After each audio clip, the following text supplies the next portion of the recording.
मुझसे कहने लगा, मैं ये सोचा करता था इज्जत, दौलत और शोहरत ये मेरी जिंदगी का मकसद है।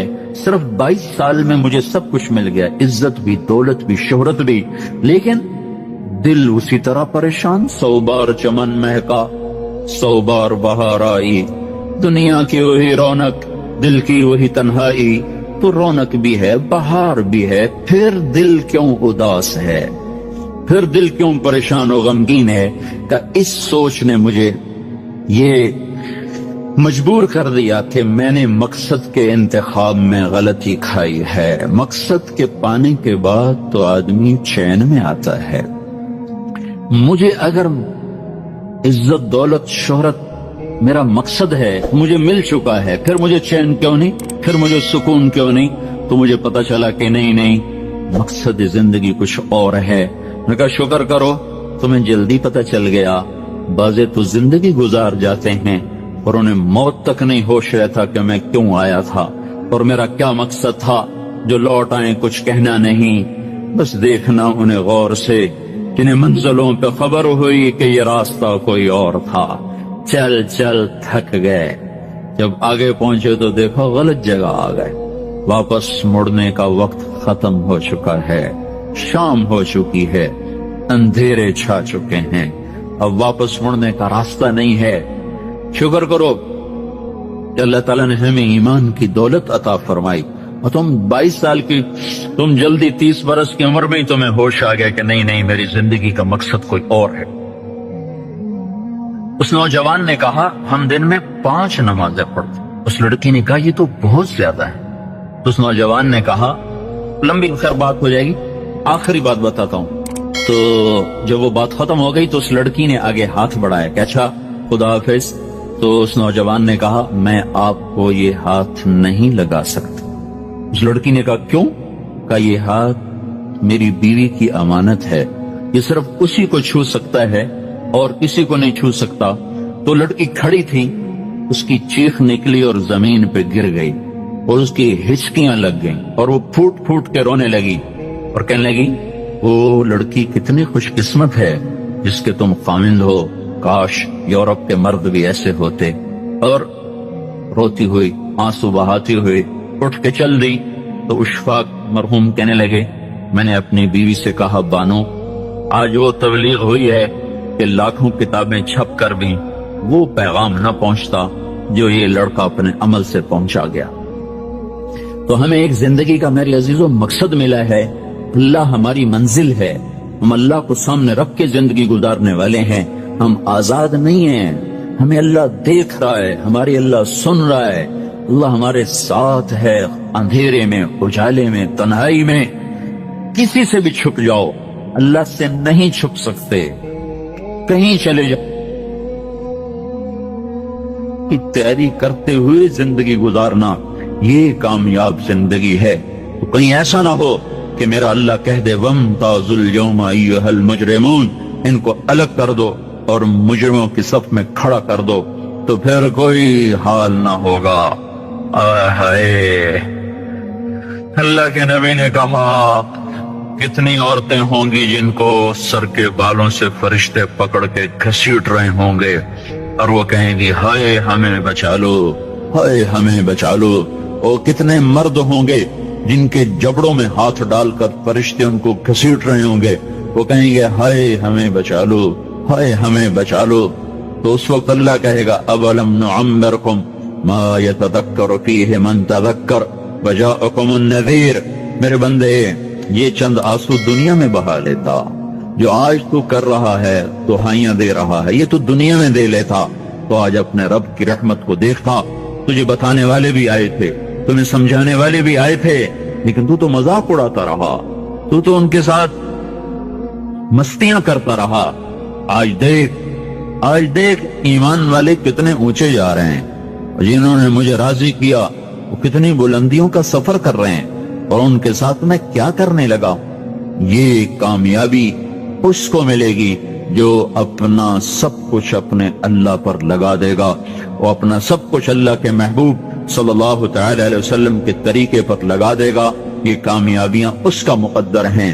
ये जिंदगी चंद रोजा है اور آج ایک سیلاب ہے میرے عزیزوں مغرب کی تہذیب کا، اس انٹرنیٹ نے اور اس ٹی وی نے اور اس میڈیا نے ہم سے ہمارا سب کچھ چھین لیا ہے، سب کچھ ہمارا چلا گیا ہے، اور سوائے اچھل کود کے، کھیل کود کے اور زندگی کی کوئی منزل نہیں رہی۔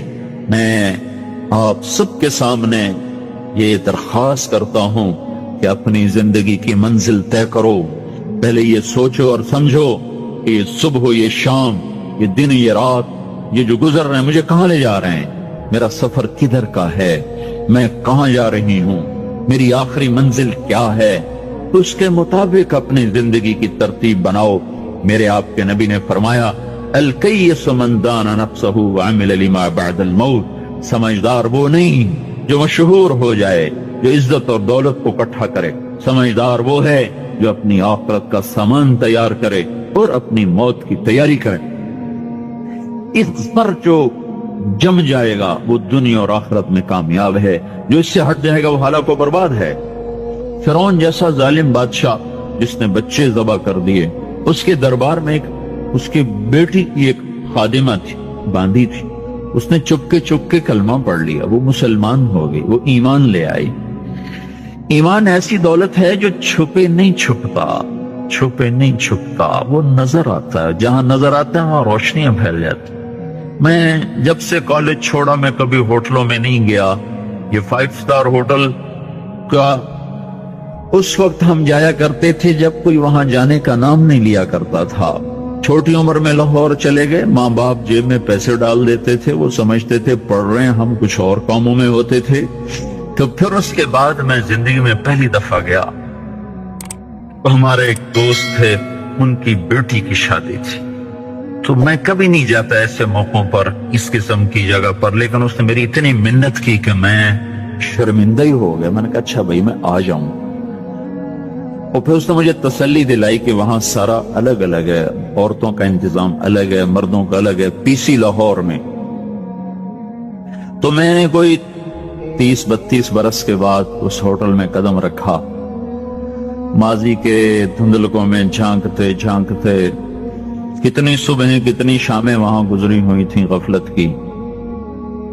تو میں جب وہاں سے نکلنے لگا کھانے کے بعد، تو عورتیں نکل رہی تھیں، اکثر بے پرد تھیں، تو وہاں گیلری میں مجھے کسی نے روک لیا، مجھ سے بات کرنے لگ گیا، میں کھڑا ہو گیا، دائیں بائیں کچھ اور عورتیں کھڑی تھی، اتنے میں سب کی نظر پیچھے لگی، عورتوں کے بھی مردوں کے بھی۔ تو مجھے سمجھ میں نہیں آیا کہ یہ نظریں پیچھے کیوں اٹھ رہی۔ کیا دیکھا، میرے قریب سے ایک خاتون گزری جو سر سے لے کر پاؤں تک مکمل برقعے میں، ہاتھوں پہ بھی دستانے تھے اور پاؤں میں جرابیں تھیں، اور ایک بالکل سادہ سا برقع انہوں نے پہنا ہوا تھا۔ جب وہ گزری ہے تو ایک دم سناٹا چھا گیا، سارے عورتوں پر بھی سارے مردوں پر بھی۔ تو مجھے اس وقت خیال آیا کہ یہ ہے، یہ سورج جب چمکتا ہے تو ہر ایک کو اس کی روشنی نظر آتی ہے۔ وہ عورت اتنے اعتماد سے گزری، ورنہ ایسے ماحول میں تو جنہوں نے پردے کیے ہوتے ہیں وہ پردے اتار دیتے، سر سے دوپٹے اتار دیتے، وہ اس میں اس طرح گزری، سب کی نظریں شرم و حیا سے جھک گئیں۔ وہ عورتیں جن کے دوپٹے کہیں جا رہے تھے ان کی بھی نظریں شرم و حیا کی وجہ سے جھک گئیں۔ یہ مسلمان عورت کی پہچان ہے، یہ فاطمہ کی بیٹی ہے، یہ خدیجہ کی بیٹی ہے، یہ مغرب کی ننگی بیٹی نہیں ہے کہ جہاں ماں بیٹی کا تصور ختم کر دیا گیا ہے۔ اب وہ گندگی ہماری طرف پھینکنا چاہتے ہیں، وہ ہمیں یہ گند چاٹنے پر لگانا چاہتے ہیں، اور ہم اللہ کی منت کر رہے ہیں یا اللہ تو اس نظام کو توڑ دے۔ ہماری تو بے بسی ہے، ہماری بیٹیوں کے سر سے دوپٹے اتر گئے، کپڑے مختصر ہو گئے، عجب حال ہے۔ حیا پتہ نہیں کہاں ہی روٹ کے چلا گیا، نظر ہی نہیں آتا۔ پہاڑوں میں جا کے بھی ڈھونڈا، وہاں بھی نہیں ملا، صحراؤں میں گئے، دریاؤں میں گئے، کہیں نہیں ملا۔ کبھی ایک صفت ہوا کرتی تھی، آج پتہ نہیں کہاں سے ملے گی، کس بازار سے ملے گی، وہ منڈیاں ہی بند ہو گئیں۔ जिस कौम की बच्चियां नाच गाने को अपना शियार और शौक बना लें, उनकी नस्ल से अब खालिद बिन वलीद नहीं पैदा हो सकते, नाचने वाले ही पैदा होंगे। मोहम्मद बिन कासिम नहीं पैदा हो सकते, तारिक बिन ज़ियाद नहीं पैदा हो सकते। ये जलसे जुलूस निकल रहे हैं ना तौहीन रिसालत पर, तो मुझे इस पर और रोना आ रहा है कि ये दीवाने क्या कर रहे हैं। अपनी दुकानें जला रहे हैं, अपने ही घर जला रहे हैं, गरीब लोगों के मोटरसाइकिल जला रहे हैं। मुझे सलाहुद्दीन याद आया और मैं बहुत रोया। वो भी किसी माँ का जन्म हुआ था। उसके जमाने में करक, एक हमारे पाकिस्तान में करक है, एक उर्दन में करक है। ऊंची पहाड़ी पर वो शहर है, बड़ा दुश्वार किला है। उस पर एक हुक्मरान था, इसका नाम था रिजनाल्ड। तो करक के करीब से काफिले गुजरते थे हज के, तो उसने एक दफा हाजियों के काफिले पे हमला किया और कहने लगा बुलाओ अपने मोहम्मद को, तुम्हारी मदद कर। और सारे हाजियों को तातेक कर दिया। और दूसरी दफा उसने बहरी बेड़ा तैयार की और मदीने पर हमला करने के लिए वो बंदरगाह तक पहुंचा यम्बू की, लेकिन मौसमी हालात साजगार न थे तो वापस हो गया।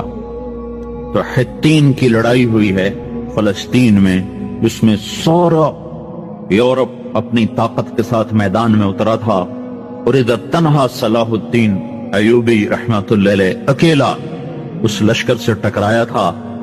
और उन्हें उसमें सारी रोमन एम्पायर को शिकस्त हुई थी, तो बड़े बड़े बादशाह उसमें गिरफ्तार हुए। तो उसमें रिजनाल्ड भी गिरफ्तार होकर आया। तो कोई 12 बादशाह थे रियासतों के जो सामने उसके पेश किए गए। तो प्यास की शिद्दत से सबका बुरा हाल था। तो सलाहुद्दीन ने सबको पानी पेश किया, रिजनाल्ड को नहीं पेश किया। तो यरूशलेम का जो बादशाह था हमफरे, उसने अपना पानी बचा के उसको दिया। तो सलाहुद्दीन ने कहा ये पानी तू दे रहा है, मैं नहीं दे रहा हूं। इस्लाम में ये है जब किसी को पानी पिला दो तो उस पर तुम हाथ नहीं उठा सकते, ये अमन की निशानी। तो सलाहुद्दीन ने फौरन उसे कहा ये पानी तूने दिया, मैंने नहीं दिया।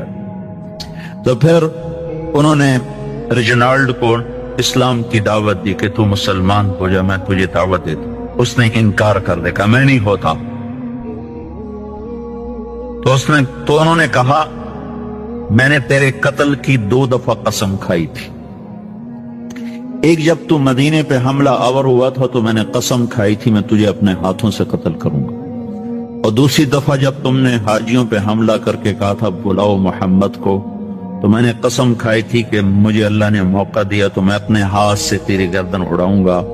आज मोहम्मद का अदना गुलाम, आज मोहम्मद का अदना गुलाम तेरी उस बात पर यह फरीजा अदा करने के लिए आ रहा है। और अपनी तलवार से उसकी गर्दन उड़ाई, वो पीछे लटक गई, पूरी नहीं उड़ी, पीछे लटक गई। खौफनाक मंजर बन गया। तो सारे बादशाहों पे कब कभी तारी हो। तो सलाहुद्दीन फरमाने लगे हमारे मजहब में ये नहीं है, बादशाहों के साथ हम बादशाहों जैसा ही सलूक करते हैं, पर ये हुदूद से आगे चला गया था। अब मुझे ये किस्सा भूला हुआ था, मुझे इन्हीं हादसों में, इन्हीं हंगामों में वो याद आया। तो बात तन्हाइयों में बैठ के बेबसी के आंसू बह जाते हैं और इसके सिवा कोई चारा नहीं है। हमारी सारी नस्ल मौसीकी में डूब चुकी है। जो बदन सुरताल पे थरकते हों, जो बदन मौसीकी के ऊपर हिलते हों, रक्स में आते हों, उन पे कांटे ही उगेंगे, उन पे सलाहुद्दीन का फूल नहीं उग सकता, उन मोहम्मद बिन कासिम के फूल नहीं उग सकते। बांझ हो गई है हमारी नस्ल।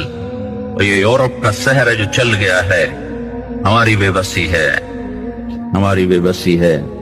मैं तो बस मिन्नत ही करूंगा अपने आप को पहचानो, अपनी हस्ती हैसियत को पहचानो, अपनी निस्बत बदलो। तुम्हारी निस्बत यूरोप के साथ होके अगर मौत आई बेकीमत हो जाएंगे। अगर मदीने वाले की निस्बत मिल गई तो हज़रत फातिमा के दाएं बाएं तुम्हें भी खड़ा कर दिया जाएगा, हज़रत खदीजा के दाएं बाएं तुम्हें भी खड़ा कर दिया जाएगा। ये चंद दिन हैं, सबर कर लो, घुट घुट के मर जाना ही बेटियों की रिवायत है। मशरिक की बेटी, उसने घुट घुट के मरना ही सीखा है। हाँ, ये आजादी, ये आवारगी, ये मगरिब की औरत का खासा है। और 18वीं सदी तक मगरिब में भी कोई औरत ऐसे नंगी ना थी, तो घर की जिंदगी थी। 1792 में लंदन में एक औरत थी, मैरी वॉलस्टोनक्रॉफ्ट। उसने आजादी निस्वां पर सबसे पहले किताब लिखी थी कि औरतों को आजाद किया जाए। उस आजादी का जहर है जो आज भरा हुआ है। फिर उसी लंदन में 1792, 1998, 200 साल गुजरे कि उसी इंग्लैंड का सर्वे किया गया। औरतों से पूछा गया, तुम घरेलू खातून बन के रहना चाहती हो जो इसी तरह जैसे आज जिंदगी है? 98% औरतों ने कहा, हम घर की खातून बन के रहना चाहती हैं, लेकिन हमें खामिद मुयस्सर नहीं है। हमें बॉय फ्रेंड मिलते हैं जो टिश्यू पेपर की तरह मसल के हमें फेंक देते हैं। तो इस गलाजत का उन्हें भी पता चल चुका है, लेकिन अब वो निकल नहीं सकते। जो निकालने वाले थे वो खुद उस पर रीझ गए। निकालना हमने था, ईमान वालों ने। हम खुद उस जिंदगी पर रीझ गए हैं। अपने आप को निकालो इस दलदल से। हमारी औरत, हमारी बेटी की इज्जत ये नहीं है कि वो जीनत महफिल बन के बैठी हो। हमारी बेटी की इज्जत ये है कि उसका नौखन भी नजर ना आए। हमारी मेराज ये नहीं है कि वो स्टेज पे नाच रही हो। हमारी मेराज ये है कि वो रात की तन्हाई में कुरान के सामने बैठ के रो रही हो। जैसे मैं अपने अंदर से रोटी की तलब को नहीं निकाल सकता, पानी की तलब को नहीं निकाल सकता, ऐसे ही मेरे भाइयों दुनिया में कोई इंसान ऐसा नहीं है जो अपने अंदर से अल्लाह की तलब को निकाल दे। जैसे भूखे को रोटी नहीं मिलती, उसे ना बीवी अच्छी लगती है, ना बच्चे अच्छे लगते हैं, ना क्लिनिक अच्छा लगता है, ना उसे अपना तख्त अच्छा लगता है, ना उसे अपना घर अच्छा लगता है। जब तक खाना ना मिले, पानी ना मिले, वो बेकरार, बेचैन। और उसकी बेकरारियां ना कोई पैसा दूर कर सकता है, ना बीवी दूर कर सकती, ना बच्चे, ना हुकूमत। भूखा है, रोटी से ही ये परेशानी दूर होगी। प्यासा है, पानी से ही ये बेकरारी दूर होगी। ऐसी मेरे भाइयों, मेरे अल्लाह की कसम, अल्लाह ने हमारी रूह के अंदर अपनी तलब को डाल दिया है। जब तक अल्लाह नहीं मिलेगा, ये भूखे की तरह तड़पता रहेगा, प्यासे की तरह ये बेकरार रहेगा। ये मछली पानी के बगैर जैसे तड़पती है, ऐसे ही जो इंसान, जो मर्द औरत अल्लाह तक नहीं पहुंच पाता और अल्लाह को अपना नहीं बना पाता, वो इसी तरह बेकरार, बेचैन रहता है। अब चूंकि अल्लाह तो सामने, अल्लाह तो मिला नहीं है और अंदर की बेकरारियां हैं, वो कभी उसको शक्लों में ढूंढता है, कभी उसे शराब में ढूंढता है, कभी नगमों में ढूंढता है, कभी सैर के लिए निकलता है, पहाड़ों की चोटियों में ढूंढता है, खुले मैदानों में ढूंढता है, रक्स गाहों में जाके उस अंदर की बेकरारियों को दूर करने का सामान तलाश करता है। खूबसूरत शक्लों से हम आगोश होने में इस सामान को तलाश करता है। बड़े बड़े मनसब और मर्तबों को तय करने में, सर करने में वो अपने लिए इस बेकरारियों को तलाश करता है। लेकिन मेरे भाइयों, मेरे रब की कसम, जब तक अल्लाह नहीं मिलता, ये बेकरारी बढ़ती रहती है। जो ही अल्लाह मिलता है, ऐसे जैसे जख्म पे मरहम लगा, और जैसे थके हुए को बिस्तर मिला, जैसे भूखे को रोटी मिली, जैसे प्यासे को पानी मिला, जैसे भटके हुए को राह मिली, जैसे मुसाफिर को घर मिला, जैसे ये बेकरारियां करार में बदलती हैं, ऐसे मेरे भाइयों, जिस भाई को, जिस मर्द औरत को अल्लाह मिल जाता है, वो इससे ज्यादा करार पा जाता है, चैन पा जाता है, सुकून पा जाता है। जिसको अल्लाह कहता है, अला चैलेंज है मेरा, अला सुनो, अला पहाड़ वालों तुम भी सुनो, अला मैदान वालों तुम भी सुनो, अला शहर देहाती तुम भी सुनो, काले गोरे अला अला अला सुनो सुनो, जिन्नो इंस सुनो, काले गोरे सुनो, मर्द औरत सुनो, मालदार फकीर सुनो, खूबसूरत बदसूरत सुनो। क्या सुनो, क्या है? बिज़िक्रिल्लाह तत्मइन्नुल क़ुलूब, सिर्फ अल्लाह की याद में चैन पाओगे। बिज़िक्रिल्लाह तत्मइन्नुल क़ुलूब, बिज़िक्रिल्लाह, सिर्फ अल्लाह को पा लेने में तुम्हें दिल का इत्मीनान नसीब होगा। हाँ, मुझे बहुत से लोगों ने कहा हम जिक्र करते हैं फिर भी चैन नहीं आता। जिक्र जबान का फेल नहीं है, जबान उसके इजहार की जगह है। जिक्र कहते हैं याद को, और याद दिल का काम है, जबान उसका इजहार करती है। फलां याद आ रहा है, فلاں کی یاد آ رہی ہے تو زبان نے اس کیفیت کا اظہار کیا ہے اور دل اس کیفیت میں مبتلا ہے. بے ذکر اللہ، جن کا دل اللہ کی یاد میں مگن ہو جاتا ہے، اللہ انہیں سارے غموں سے بے غم کر کر انہیں چین و سکون نصیب فرما دیتا ہے. جو زبان سے ذکر کرتے ہیں انہیں بھی اللہ دیتا ہے، لیکن یہ جو وعدہ ہے، وعدہ بے ذکر اللہ، اللہ کی یاد میں. یاد دل کا کام ہے، زبان کا نہیں. جب گھر یاد آتا ہے تو کوئی بیٹھ کے کرتا ہے گھر گھر گھر گھر ہیں. جب کسی کو ہے بیٹا یاد آتا ہے سفر میں تو وہ تثبیت نہیں پڑتا، بیٹا بیٹا بیٹا بیٹا. ایک کیفیت دل میں پیدا ہوتی ہے، وہ زبان پر اس کا اظہار ہوتا ہے. لیکن میرے بھائیو، اللہ کا نام زبان سے لینا بھی نفع سے خالی نہیں. سبحان اللہ والحمد للہ تملأان ما بین السماء والارض. جو آدمی ایک دفعہ کہتا ہے سبحان اللہ والحمد للہ تو زمین آسمان کا درمیانی سارا خلا اس کے اجر سے بھر دیا جاتا ہے. اس کے الفاظ میں بھی اتنا کچھ ہے. یہ سبحان اللہ کہتے کہتے کہتے کہتے جب دل میں اتر جاتا ہے اللہ، الحمدللہ، لا الہ الا اللہ، اللہ اکبر کہتے کہتے سفر کی یہ دعوت دی، دھکے کھائے تو آہستہ آہستہ آہستہ دل کے دریچے کھلتے ہیں اور اس میں اللہ کی محبت اترتی ہے. جب اللہ کو دل یاد کرنے لگتا ہے پھر یہ اس کیفیت کا حامل ہو جاتا ہے جسے اقبال مرحوم نے کہا تھا، دو عالم سے کرتی ہے بیگانہ دل کو، عجب چیز ہے لذت آشنائی. پھر ہر چیز سے بے نیاز ہو جاتا ہے. یا ابن آدم اطلبنی تجدنی فإن وجدتنی وجدت كل شيء وإن فتنی فاتك كل شيء وأنا خير لك من كل شيء. میرا بندہ میری طلب میں آ، میں وعدہ کرتا ہوں جو میری طلب میں آئے